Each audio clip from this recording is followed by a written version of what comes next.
Hi there. So today I want to talk about Ayn Rand and Objectivism and why it's probably the most autistic, philosophy out there, and it attracts so many people on the spectrum, as well as its, distant cousin, Libertarianism. And you might wonder now, why should I care? Or if you're outside the US, you might even wonder, who is Ayn Rand?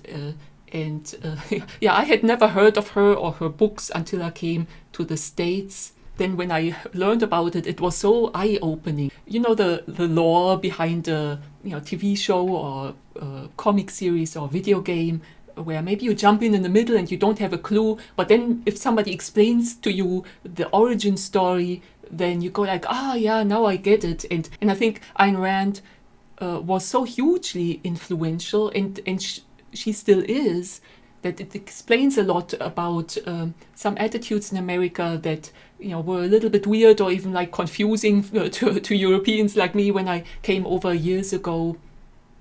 So this is such a fascinating topic if you're interested in society, culture, philosophy, fiction, psychology. Was Ayn Rand, some say she was a sociopath, some say she was on the spectrum.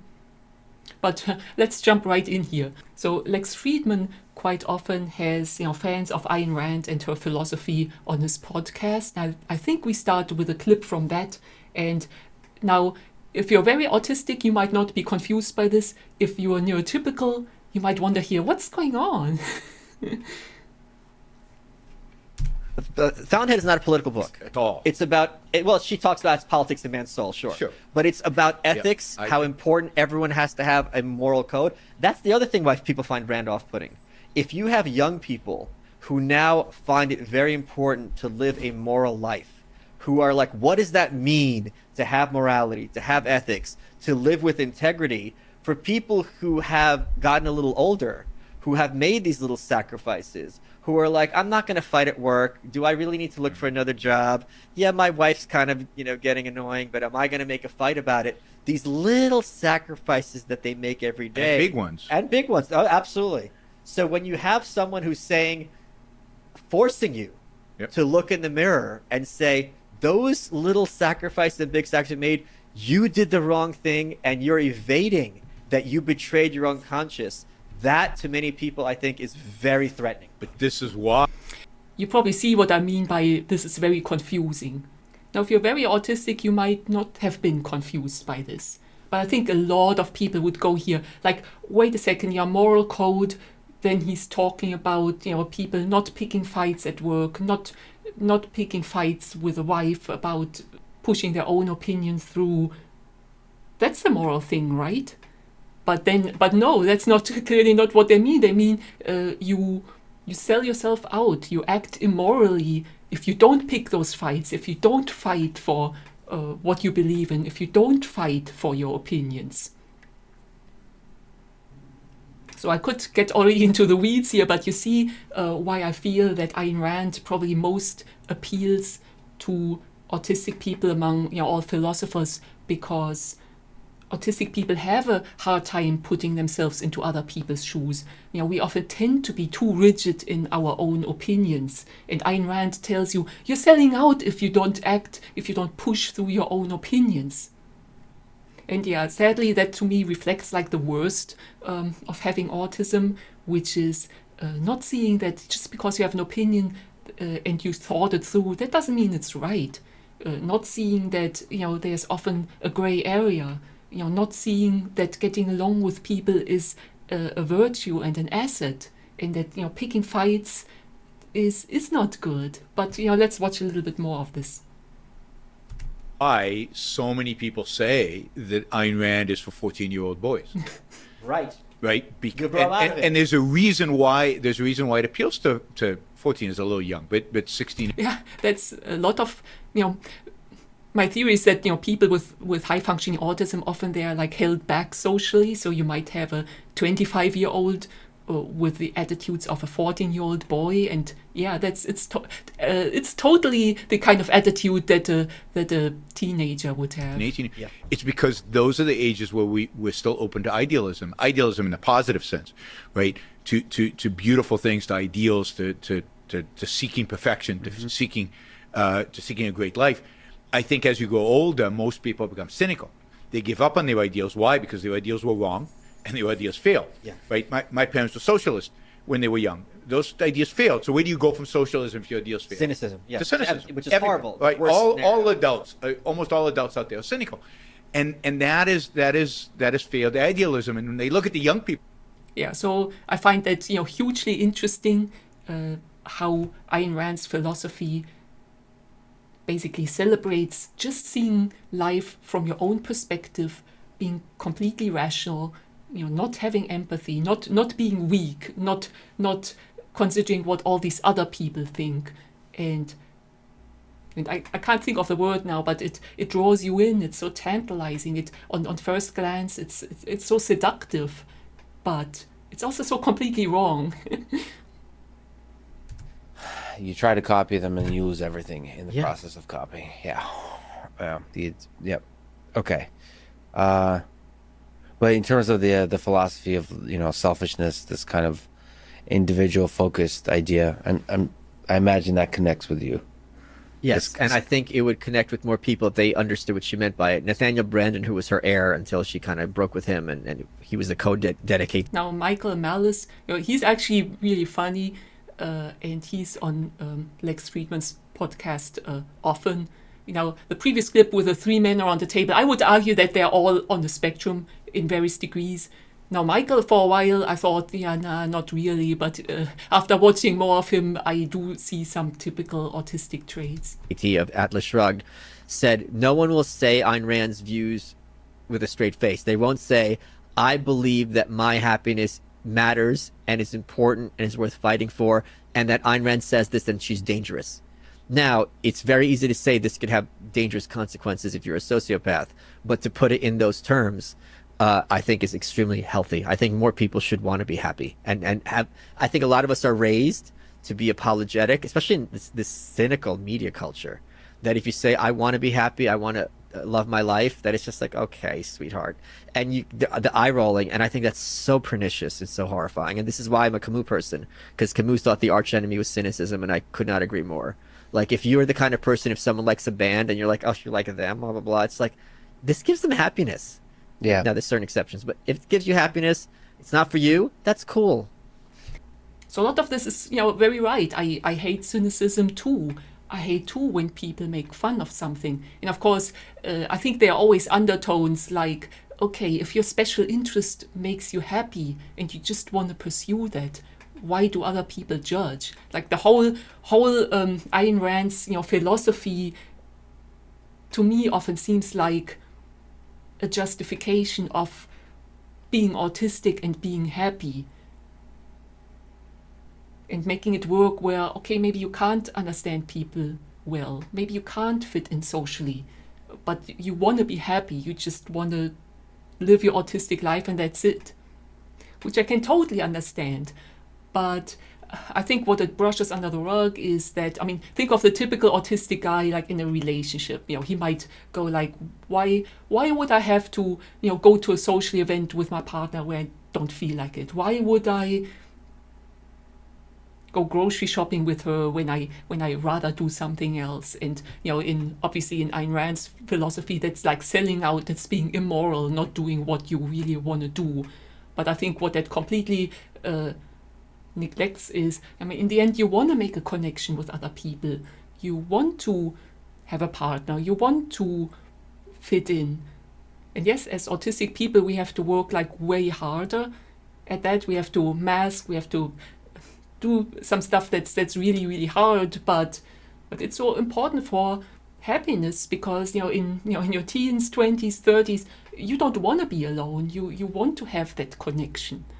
And disregard that I'm old now and I've given up on a lot of that social stuff. I still wouldn't change, for the world that I tried so hard fitting in and had all these wonderful experiences over the course of my life because I tried to get over my autism without knowing I was autistic.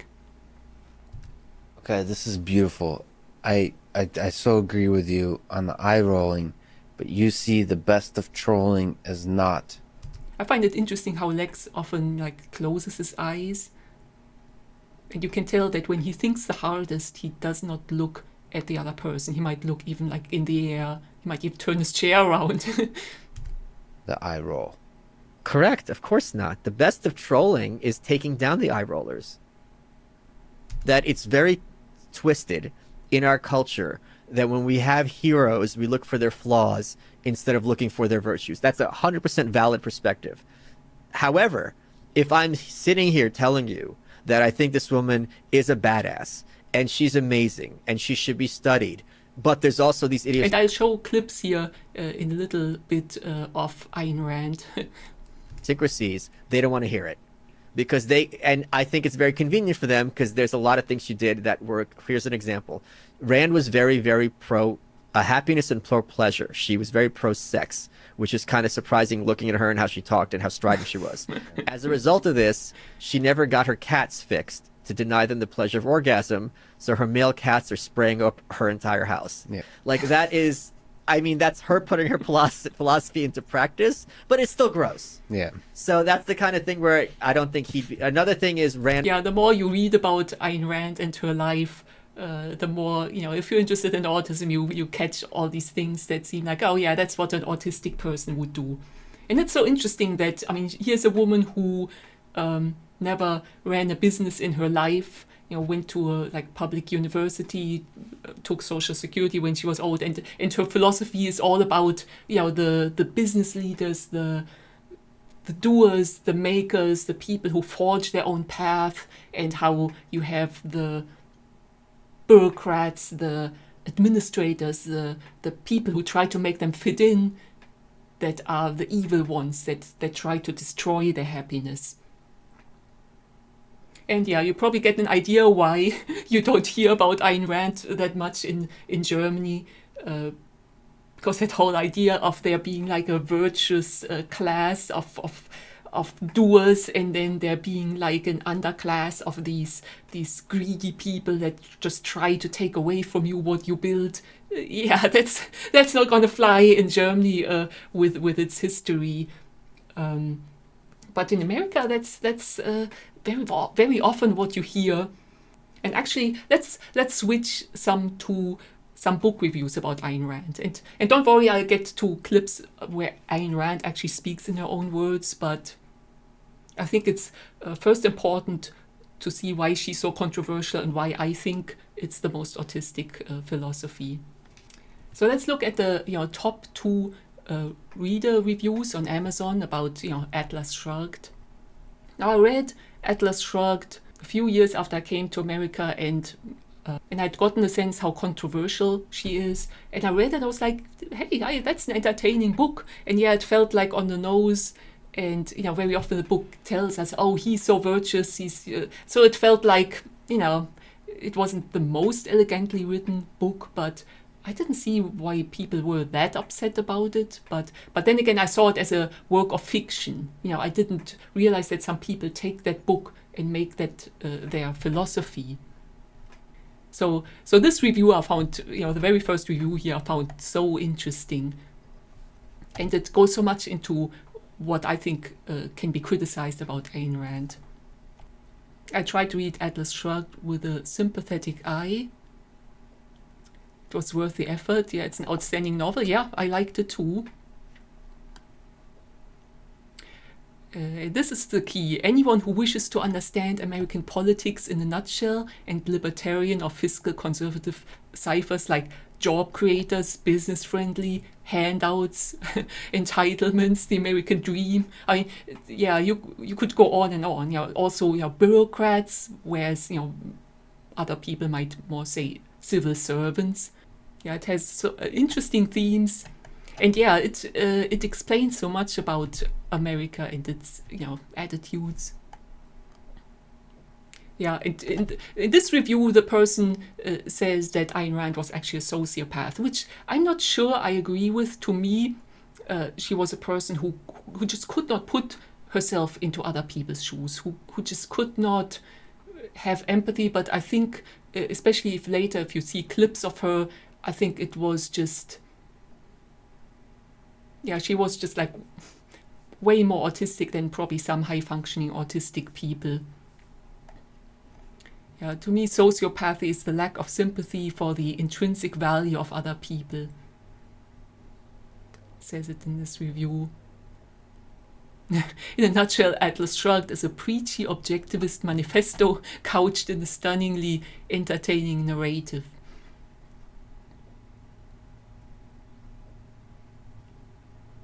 It posits that not only is sociopathy the only moral framework by which men are to govern their lives, but the only framework by which anything of value can be produced in the economy or the personal sphere. So you see how that, I mean, that seems extreme, but isn't that like sort of what these, two guys on Lex Friedman's podcast argued? It's like my attitude, it's like my way or the highway, my attitude, my opinions, that's what counts. And of course, as an autistic person, you feel like often you're in the right, you can't even imagine not being right.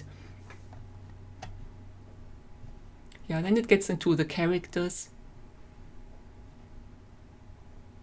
Yeah, the Randian world is populated solely by superior creators and inferior leeches who contribute nothing. Now, if you're autistic and you're maybe through your life in a fortunate circumstance where you had a measure of success, like a lot of these libertarians in Silicon Valley, yeah, you might feel like, oh, you're superior, and then there are the leeches who contribute nothing. But you see how, yeah, this would not fly with most Germans. That kind of Untermensch attitude gets you into real trouble quickly.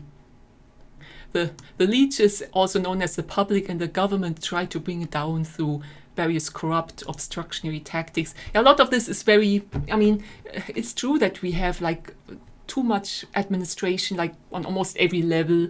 Like you just have to look at why university is so expensive, largely through just immense levels of administration, and then the PhD candidates that do the teaching actually get only paid a pittance. So yeah, a lot of this, you will find examples.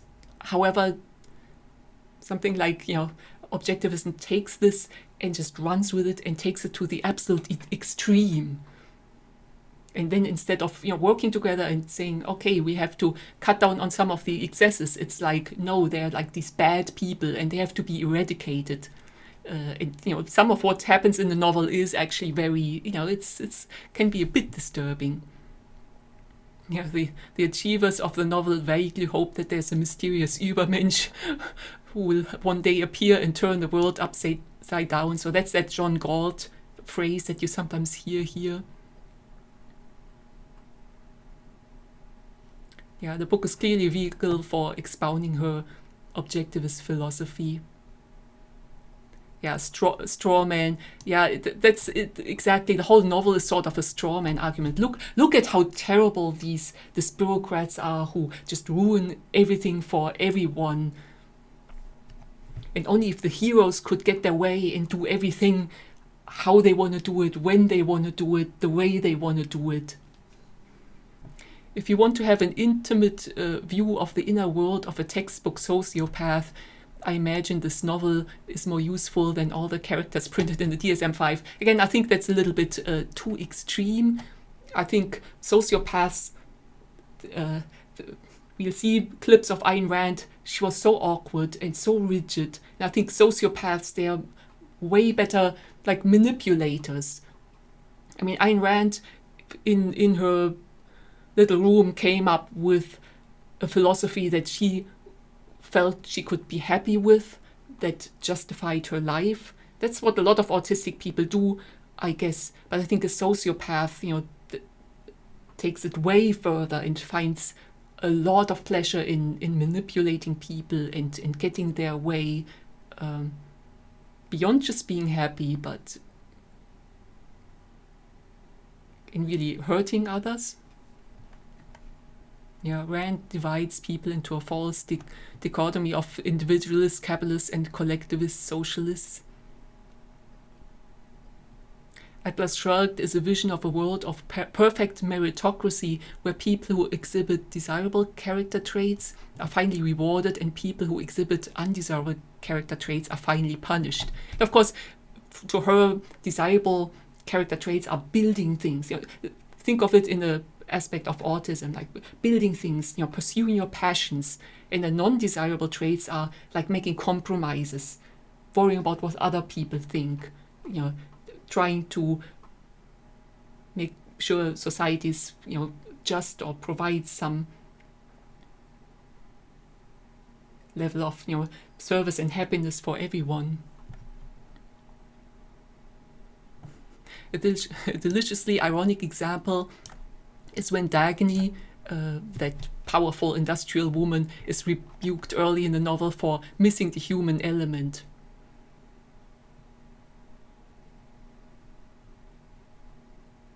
Yeah, personally, I believe Dagny is a stand-in for Rand, which is of course funny because Rand, again, she never ran a business or did anything like what her most admired characters do. Who must have been told countless times that she's missing the human element. And you'll see that here in a second when we see clips of her. Yeah, anyway, I really enjoyed this review. And somewhere here it even says that then towards the end it says that the reviewer is actually German, so her work makes perfect sense when viewed through her lenses. In my opinion, she had an inability, not willful rejection of compassion. So that, to me, points more towards autism rather than, sociopath. But really interesting review. And interesting that the second review is very positive, and actually by somebody who teaches at the university. It's a masterpiece. It's a must-read. It's the most important novel ever written. That's the opinion of a lot of people who are into Ayn Rand and libertarianism. And if you haven't run into it yet, like let's say if you're a young woman and you're dating, sooner or later you end up on a date with somebody who is like a diehard libertarian or diehard, objectivist who mentions Ayn Rand. So I think it is important to know that philosophy and make your own opinion about it. The very explicit, in-your-face pro-business and anti-religious themes are off-putting. Most readers probably do not get past the first chapter or two. Again, I read it in my 20s and, I liked it. Rand is the champion of the independent, creative mind, whether teachers, lawyers, statesmen, businessmen, industrialists. And libertarianism and Ayn Rand, I think, is very popular, like in parts like Silicon Valley, where and if you meet like a libertarian guy, he might say something like, Elon Musk is the most wonderful, accomplished human being. He makes all these things possible. It's progress. Of course, Elon Musk on the spectrum too.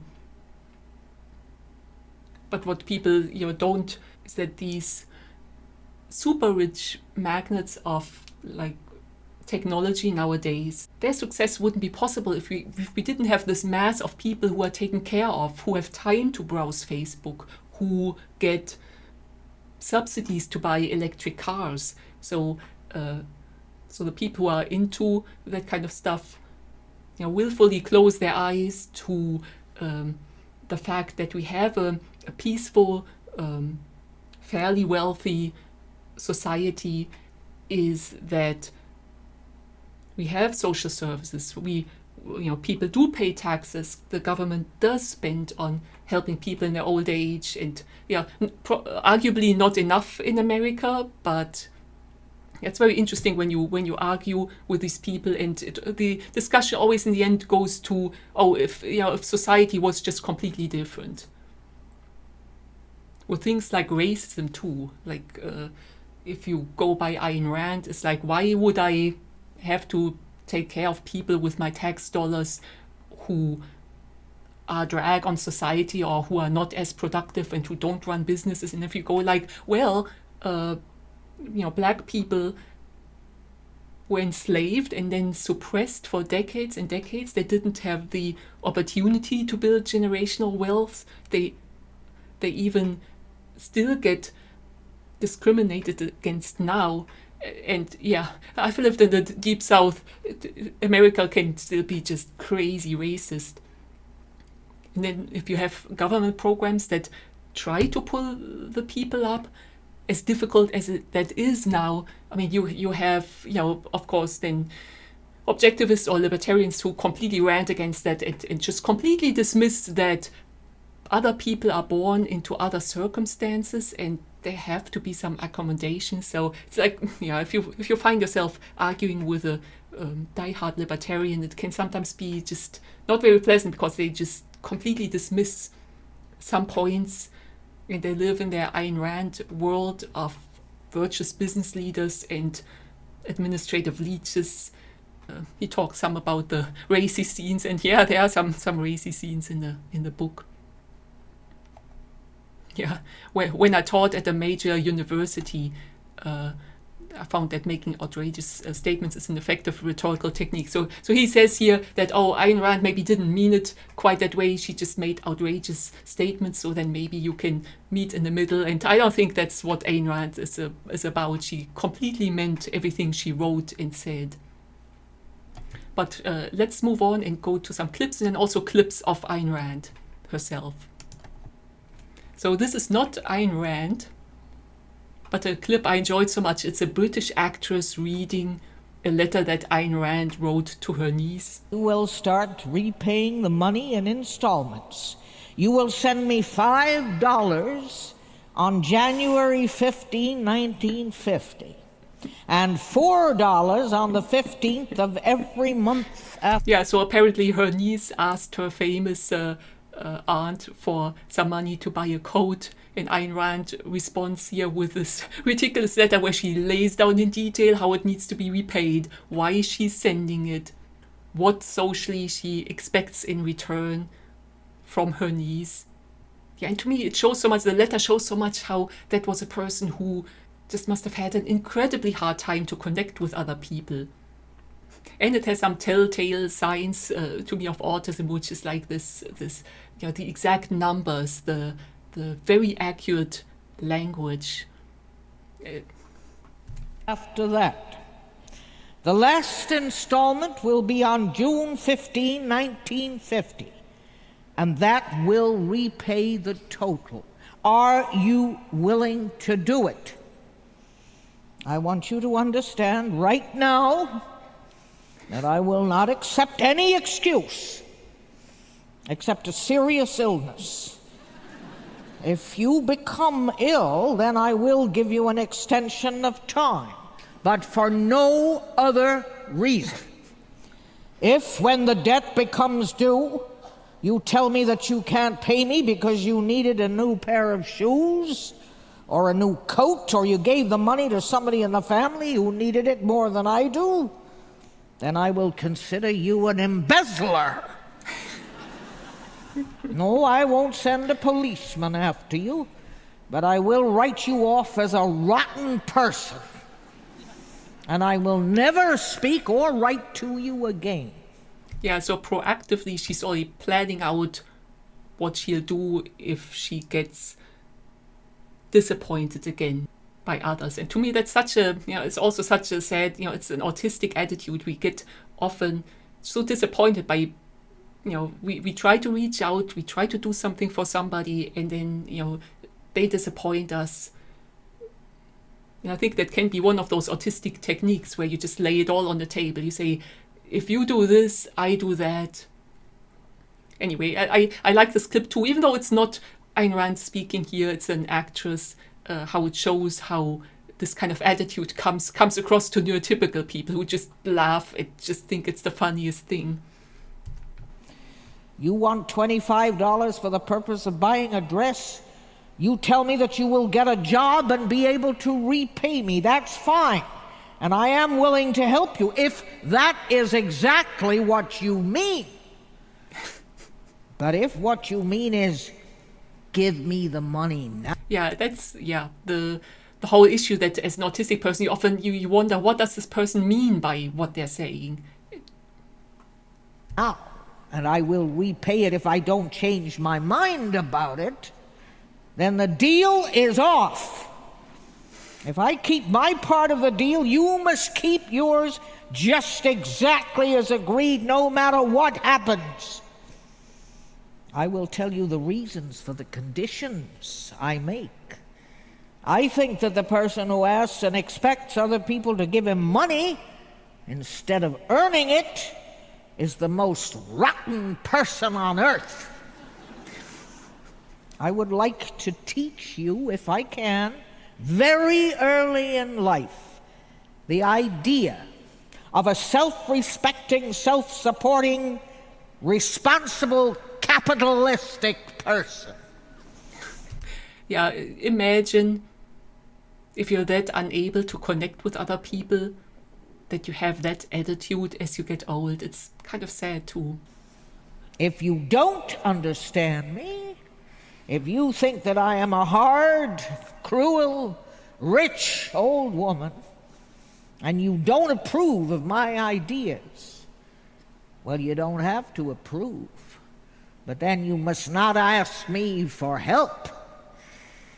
I will wait to hear from you. Yeah, to me that feels like a woman who has given up on humanity.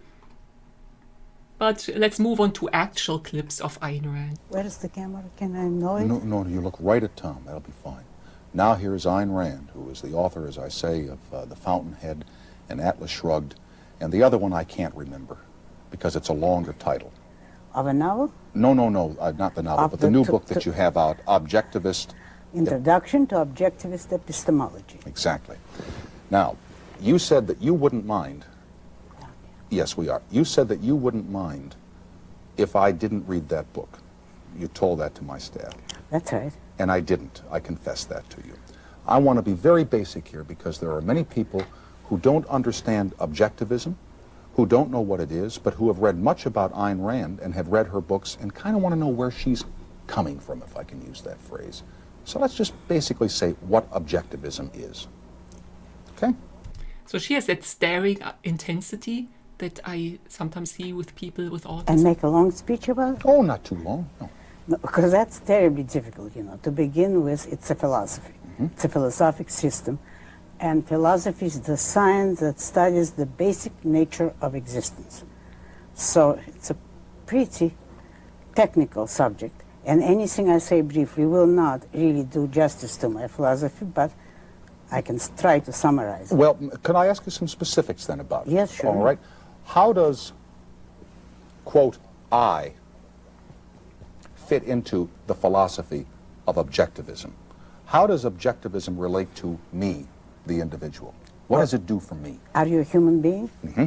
Well, then it relates to you. It tells you how to lead your life and how to achieve things, how to be happy. It tells you the fundamental principles by which you can make your own choices. Above all, it tells you that you have the means to make these choices, that your mind is valid, that the reality you perceive really exists, and that is epistemology. Mm-hmm. That's a branch of philosophy, and then it tells you how to make by what principles to guide the basic choices of your life. Now, there are many philosophies that would offer that to an individual. Oh, yes. There are religions that offer it. There Yes. are forms of government that offer it. How does... Not forms of government. That's politics. That's a different branch. That comes later. Well, yes, but governments in some areas, in some instances, would define for you choices or dictate to you how to live your life. Yeah. But I'll retract governments and just say religions are philosophies. All right. How does objectivism differ from the philosophies that many of us have been exposed to in our youths? Philosophies based upon religions, theologians, dogmatists. The very first difference. Objectivism tells you that it is not right, it is not proper to man to take anything on faith. Religion is a matter of faith. You accept a religion emotionally or because you were born to it. You have not chosen it rationally. What objectivism will tell you is that reason, man's reason is his basic means of survival. That is the most important faculty which he has, and he has to guide his life and make his choices by means of his rational faculty. If you're on the spectrum, you your rationality, that's what you can cling to, that's what you can hang your hat on, because you don't have the social intuitions. So at least you can make sense through logic. He has to make his own choices, but he has to know how to make them. It is immoral for him to act on his emotions, to be guided by the whim of the moment. That objectivism holds as very wrong, very immoral.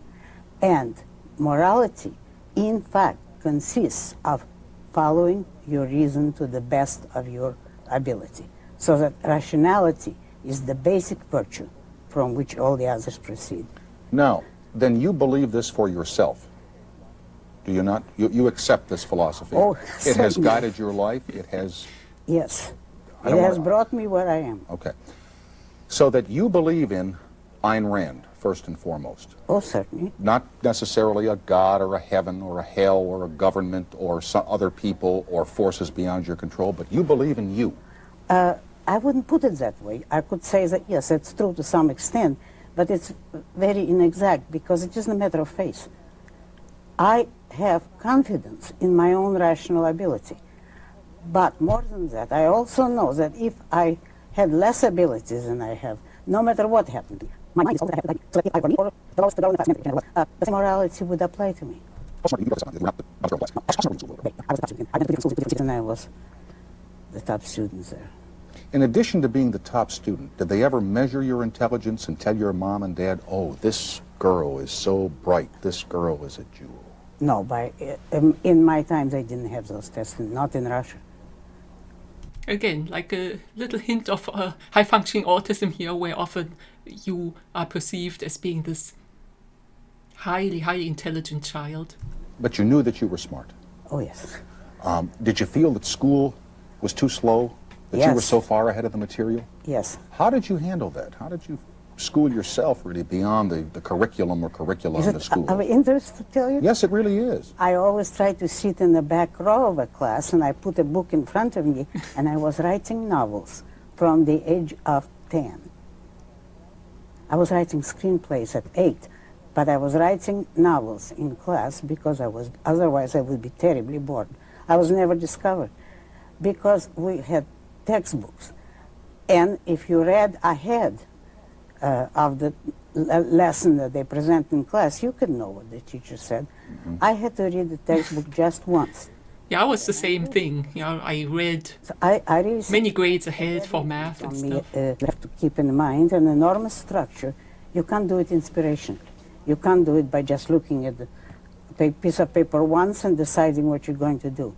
It's a whole enormous structure, much more complicated than a building. And you have to keep it all in mind, never contradict your outline, and carry it out. Yeah, interesting how she talks about patterns and structures here with writing novels. So don't think that just because somebody's autistic that they can't write fiction or don't have an imagination. If you focus on learning it and apply your talent around seeing and applying patterns, it can absolutely be something you're good at. When did you discover or think up or allow objectivism to become your philosophy? From the time that I remember myself, which is 2.5. The first incident in my life I can remember, I was 2.5. And from that time on to the present, I never changed my convictions. Only at 2.5, I didn't know as much as I know now. But the fundamental approach was the same. Remarkable to come up with your philosophy at 2 and then never change your mind. It's really a woman who's been just living in her head. I've never had to change. Why has it worked for you? Because it's true. Because it corresponds to reality. Because it is the right philosophy. By true, I mean it corresponds to reality, therefore it permits me to deal with reality properly. And it, first of all, tells me I have to use my judgment, not my emotions, my judgment. Why do you think that religions have attracted more people to their philosophies than objectivism has attracted people to its? Well, first of all, they had much longer time No, remember, religion is older than objectivism. But I still wouldn't want to think that all of us pass through the experience of life and then when it comes to an end, that's simply the end of it and it has no other purpose. I'm kind of trapped there. I would like to think that there is something beyond. Yeah, she can't believe here how irrational he is. But tell me, supposing you were convinced that there isn't, what difference would it make to you now? Oh, it would make a tremendous difference to me. Yeah, I think so. Yeah, so the whole interview is very interesting to watch. And I have the same feeling, that I will enjoy life to the last moment. And when it's the end, I don't have to worry about it. I'm not there. It's too bad that the world will end, and I think a very wonderful world will end with me. But I've had my time. I can't complain. And you can definitely tell how she's very intelligent, and you can tell how a lot of aspects of her philosophy will attract people. Statement right there. But first of all, to sum it up, I feel that this country is being destroyed by its philosophy, specifically by its universities. The most dangerous thing in this country today are the universities, because they're teaching the kind of ideas that would necessarily have to lead to the destruction of this country.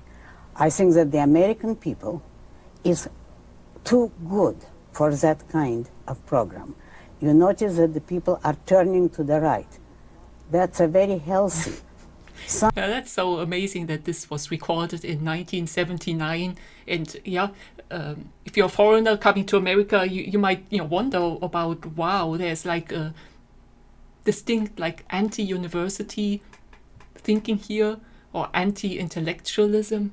And of course there's a lot of stuff wrong with universities, including that how they fleece families like for all their life savings. It's kind of funny that what you hear sometimes is like reflected in her interview, that higher education is corrosive. Fine, but there is no leadership on the right. There is no intellectual leadership. There are no ideas. And it's very possible that the people will be defeated for lack of proper intellectual leadership. However, the basic premises... Excuse me, but then you don't mean Harvard intellectual leadership or Yale intellectual leadership.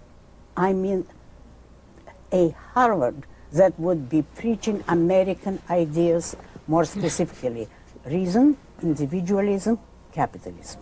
Yeah, anyway, you get the idea. But yeah, what an interesting character, what an interesting topic. And if you're interested in autism, how it affects you, how it affects, society, how it affects, what ideas you're drawn to. It's just, it's just a never-ending source of, fascination and interest for me. Are preaching collectivism, mysticism, and above all, altruism, self-sacrifice of yourself, the giving up, the resignation, all the disgusting kind of ideas that the whole world has been nurturing for centuries. When they do that, this country can't survive. Can you give me that disgusting altruism? Yeah, but anyway, I'll wrap it up here. I hope this was interesting.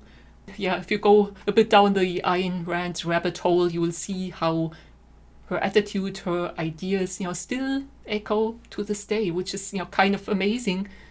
And it's part of, how, people on the spectrum often have these, very unique ideas, and they might be off the mark, they might not be mainstream, but then they attract a lot of other people who think the same way. But I'll stop my rambling here. I thought that was interesting to you, and I encourage you, check out Lex Friedman's clips, check out, this interview, maybe even read an Ayn Rand novel and make up your own mind. And but thanks for watching this video. It turned out longer than I planned, but it's such an interesting topic, and I thank you for watching it to the end, and see you in my next video. Bye.